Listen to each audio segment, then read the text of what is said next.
जय श्रीमन्नारायण। भागवत में इतना रस है राजन कि जैसे संसार में उतना स्वाद तुम कहीं नहीं पाओगे जितना भागवत में। और उस पृथ्वी पर एक अर्थ है, एक अर्थ, जितना स्वाद तुम उसमें पाओगे उतना स्वाद तुम बैठकर उसको स्वाद को लोगे और उसको मुख द्वारा लोगे, जीवा इंद्रियां द्वारा लोगे, और भागवत कान के द्वारा और आंखों के द्वारा, ये दोनों से आप स्वाद लेंगे। वो स्वाद क्या है? आज संपूर्ण जगत, सारे देवता लोग प्रसन्न हैं। ये पृथ्वी ब्रह्म लोक गई थी, ब्रह्मा जी से वरदान लेकर आई थी, इस धारा धाम पर भगवान आएंगे। और भगवान जब आएंगे तो राक्षसों और पापियों का वध करके, हे पृथ्वी तुमको पुण्यात्मा बना। इस पृथ्वी पर सिर्फ यज्ञ नहीं, यज्ञ भागवत कंस करने नहीं दे रहा था, इसलिए भगवान को इस पृथ्वी की रक्षा के लिए गौ रूपी पृथ्वी। ये गौ कैसे है? पृथ्वी को गौ क्यों कहा गया? गौ का रूप धारण करके ये ब्रह्मलोक गए।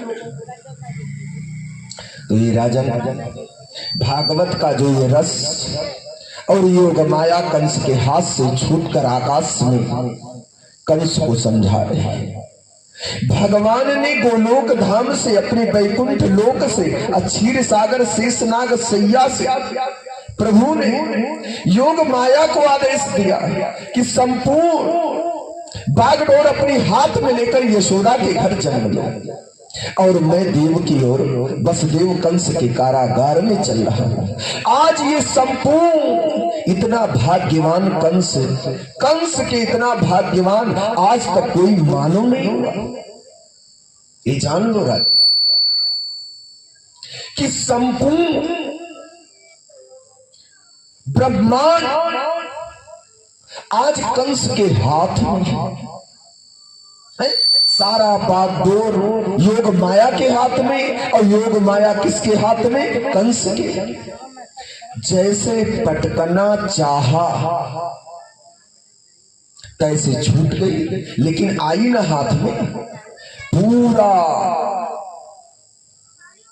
सारे विश्व का बागडोर, 14 ब्रह्मांड का आज कंस के हाथ में है। अब चाहे कंस रहे चाहे ना रहे, लेकिन कम से कम एक पल के लिए कंस के हाथ में संपूर्ण बागडोर है। माया निकल गई। हल्का इस माइक को जो साउंड है बड़ा वाला सीधा कर दो, पूरब की तरफ कर दो। हाँ, इधर हमको भी परेशान करता है, एकदम सीधा कर दो। के नाम में जोड़ो, कान जब भगवान के नाम से जुड़ जाएगा तो आपके कान में कोई चाहे जितनी तेज बोलेगा आपके कान को तकलीफ नहीं होगा। कैसे? एक शिल्पकार था,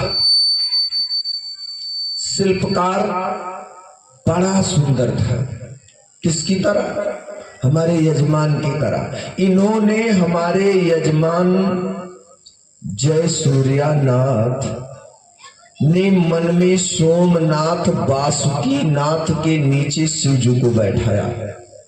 ये देखो, ये भगवान शिव है वासुकी नाथ, और ये हमारे सूर्या है,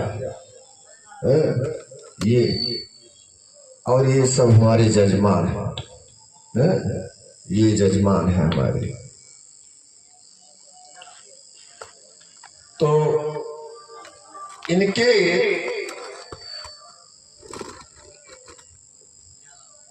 इनके मन में ऐसा समाया भगवान शिव ने, जैसे शिल्पकार है।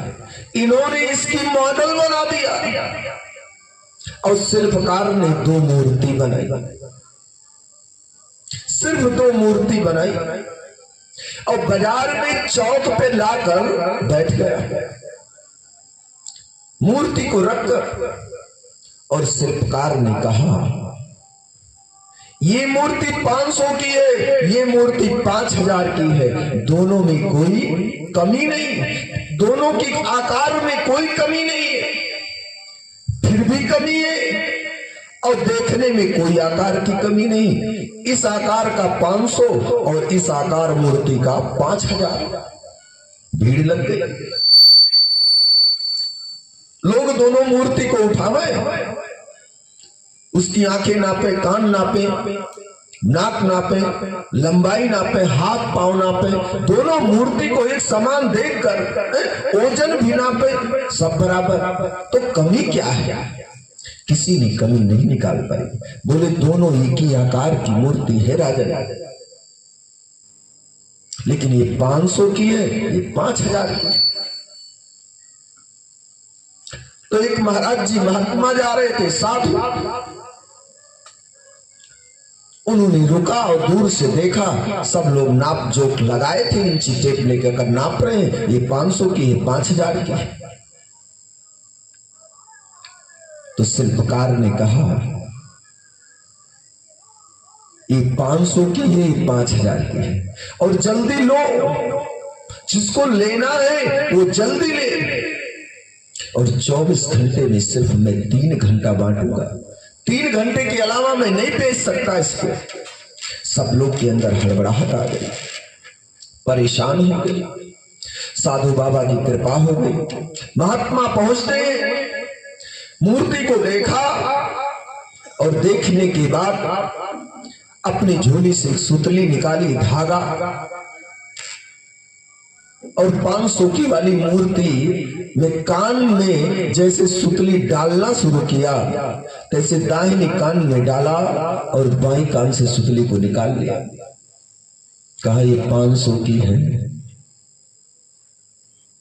5000 वाले में जब सुतली डालना शुरू किया दाएं कान से, तो सीधा वो नाभि में चली गई, गले से होकर, हृदय से होकर नाभि तक पहुंच गई।